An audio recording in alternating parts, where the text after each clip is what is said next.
Hello, I'm Dave Caldwell with your SCV News Break for Tuesday, October 1st. On Wednesday, the United States government could enter into its second day of shutdown.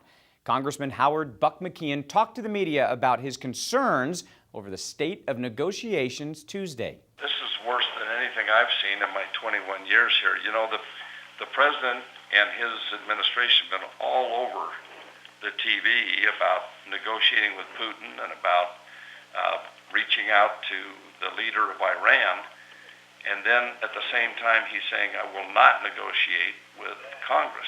McKeon also mentioned that these concerns could be only a precursor to a much larger fight that's expected when the federal government approaches its debt limit on October 17th. That's where I thought we were going to have our big budget battle fight. I guess we still will, and that's where hopefully we get the sequestration problem solved and are able to bring some surety to the defense, the chiefs, that they will know how much money they have to spend. He says he hopes the latter talks will be beneficial in addressing his concerns over sequestration.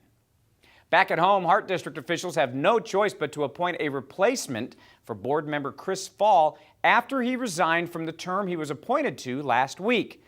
In June, Fall was named to replace former board member Paul Strickland, who resigned in May. But on August 16th, in order to avoid a conflict of interest, Fall resigned. He works for a waste disposal company that had a contract before the district. His resignation came after he had already been named by the county to serve a 4-year term because no candidates filed to run opposite 3 incumbents in the November election. The filing deadline passed on August 9th. The Hart District is now seeking candidates for its governing board who will be interviewed during public session at the board's October 16th meeting. Coming up after the break, McGrath students hop aboard the bug bus to learn all about mosquitoes. Details next. SCV Newsbreak is brought to you by Action Family Counseling. My relationships were affected by my addiction in ways that are almost hard to describe. I lost that trust and that sense of intimacy that you have with your family. Everyone says that, oh, it's just a plant, like you can't get addicted to it, but like really, it is addictive. If you're doing it all day, like every day, it's just like that's all your life consists of is smoking weed, like then it's addictive. Think your son is, you'll never know, because it is hard to hide, but if you try hard enough, you can conceal it. There's no face to addiction. Like, your next door neighbor could be an addict and you have no idea. The people we deal with are great people. They're just making bad choices. So if we can help people make better choices, everybody wins. And I love you very, very much.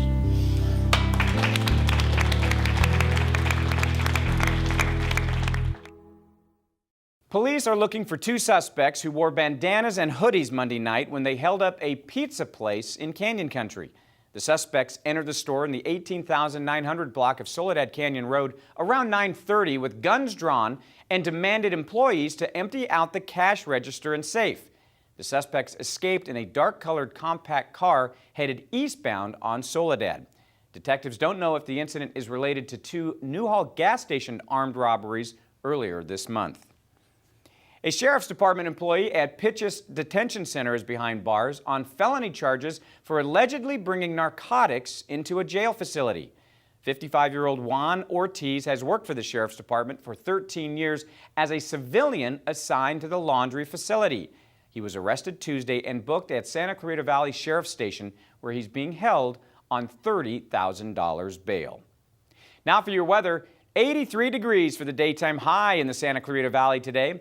Overnight lows are expected in the upper 50s tonight.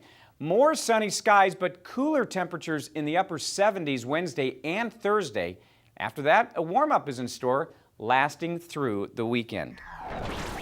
McGrath Elementary 5th graders hopped on the bug bus Tuesday to learn all about mosquitoes.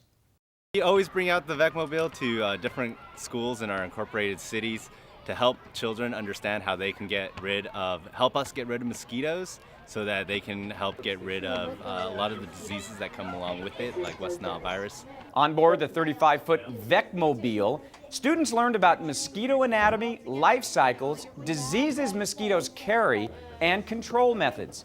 Groups of 4 to 5 students rotated among 4 stations where they completed interactive computer lessons and hands-on investigative scientific experiments. We learned about the mosquito life cycle. We've learned about vectors, how they are very dangerous to people and other living things. Mosquitoes carry malaria or yellow fever. Okay, so our conclusion is which fish is the The best? VecMobile is sponsored by the Greater Los Angeles County Vector Control District and the Vector Education Foundation. It travels to elementary schools throughout the county 4 days a week to bring hands-on, scientific, project-based activities to 4th and 5th grade students. That's all for tonight. For more Santa Clarita news, log on to hometownstation.com or scvnews.com. Thank you for watching. I'm Dave Caldwell. SCV NewsBreak is brought to you by Action Family Counseling.